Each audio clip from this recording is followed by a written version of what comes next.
8 years after the divorce, I ran into my ex-wife and my adoptive sister in a remote little town. In the years since I'd seen them, one had become a superstar, the other the head of the powerful Prescott family, and I was running a tiny, hole-in-the-wall diner. The moment our eyes met, they both froze. Serafina, my ex-wife, quickly hid a medical report behind her back. Isabel, my sister, slipped a limited edition watch she'd bought for her brother into her pocket. I calmly finished packing the takeout order and handed it to them with practiced courtesy. "Here you are, ladies." The formal, distant address seemed to rattle them. As they were leaving, Serafina suddenly turned back. "Didn't you say you'd only ever cook for me?" I offered a polite, empty smile. The foolish promises of youth, they don't mean much now. Just like the people and memories I once thought I could never get over. With time, they had all faded to nothing. Through the open glass door, the noise of the street drifted in, but it couldn't dispel the frozen silence that had settled over the diner. The two women who had conspired to ruin me, to cast me out of my own home, now stood at the counter, unwilling to leave. Serafina clutched the plastic bag of food, choosing her words carefully. "Owen is injured and needs to recuperate. The facilities here are excellent, so we brought him to stay for a while. Mom and Dad, they came too," she added. "Do you want to see them?" I shook my head, wiping a grease stain from the countertop.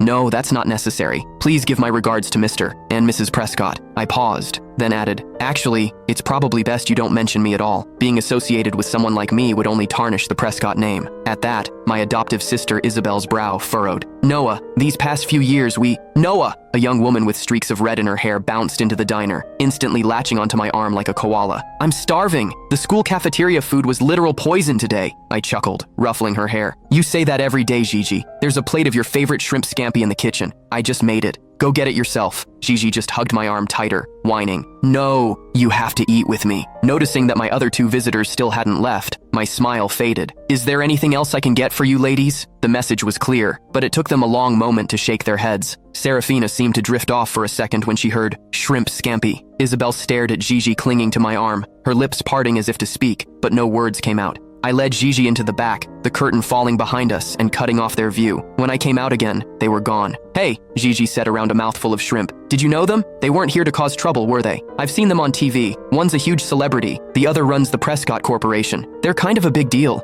I placed another shrimp in her bowl. "Just regular customers," I said with a light laugh. "If I knew people like that, do you think I'd be running this little diner? I'd have moved us all into a mansion by now." Gigi giggled, then leaned in conspiratorially. "I heard that Superstar's husband is the one who's sick. The whole family came all the way out here just to take care of him. Must be nice, having that many people who care about you."